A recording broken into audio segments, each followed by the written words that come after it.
Well, good afternoon and welcome to Thursday Thought. We've been friends with our neighbor immediately to the south ever since we've lived where we do now, and that's been going on 18 years. Sharon and Rick have been good neighbors for us, and we hope they feel the same about us.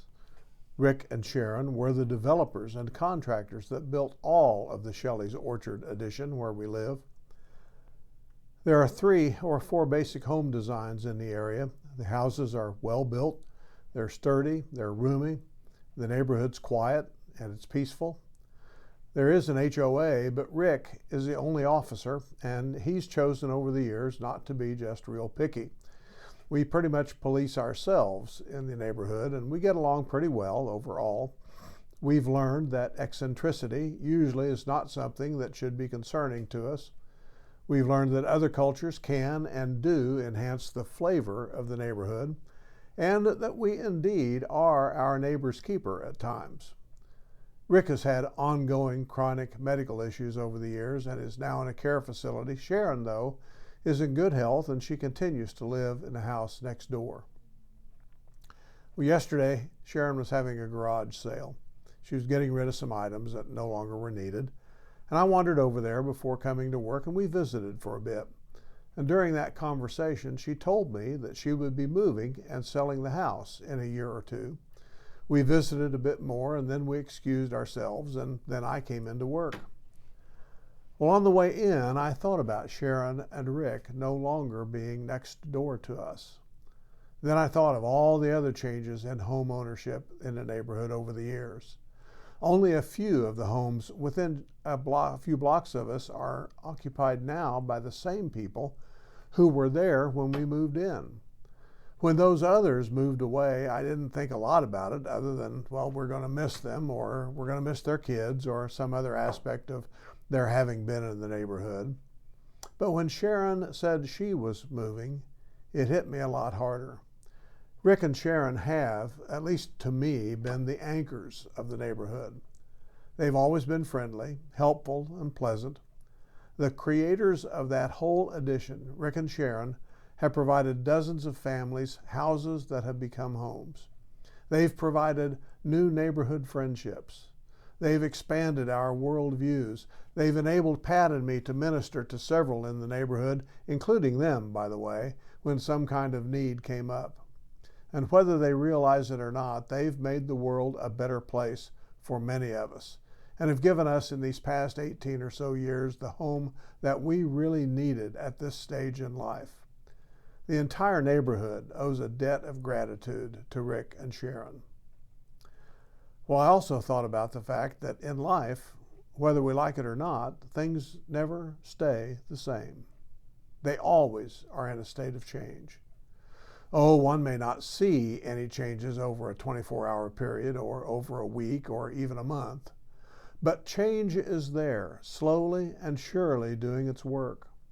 Life may appear to be rocking along in some kind of constant mode, much like many of the comic strips in the newspaper era did. Remember that?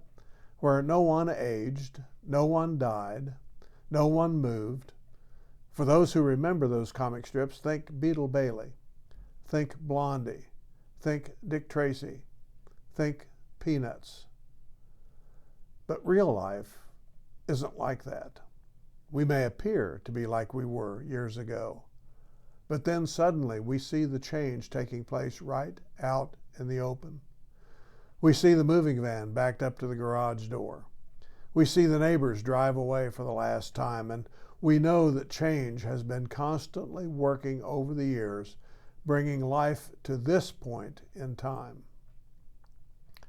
And those thoughts brought me to this. One of these days, Pat and I will leave our home on Lydia for the last time.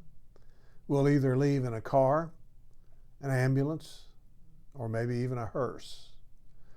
We'll move to a patio home, or maybe a nursing home, or maybe some other place that we'll do our best to make our home. Or maybe just one of us will leave to create a new home. The other will have passed on to eternity, and a new family will move into the house that we've enjoyed for these years. and then they will enjoy the fish pond, the park, the neighbors, the fire pit, and all the rest. Now, I know this Thursday thought hasn't been all that upbeat, but that's what I'm thinking about and feeling today. Life goes on. Things change. And by the way, on a related thought, I thought about how things naturally move over time, sometimes a long time, into a state of disorder. That's called entropy. And there's a physical law which describes that. It's called the second law of thermodynamics. A man by the name of Sir Arthur Stanley Eddington is quoted as saying this about entropy, and I quote, "The law that entropy always increases holds, I think, the supreme position among the laws of nature." Unquote.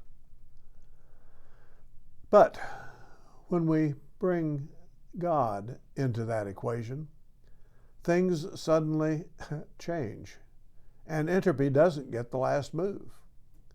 Farmer Girl, a young woman that I follow on social media and who kind of gave me these thoughts, said this recently when writing about change, disorder, and the second law. I really like her take on change and chaos and how God views it. She writes this piece that I'm going to quote, and in the quote, she references the card game Uno. Here's the quote.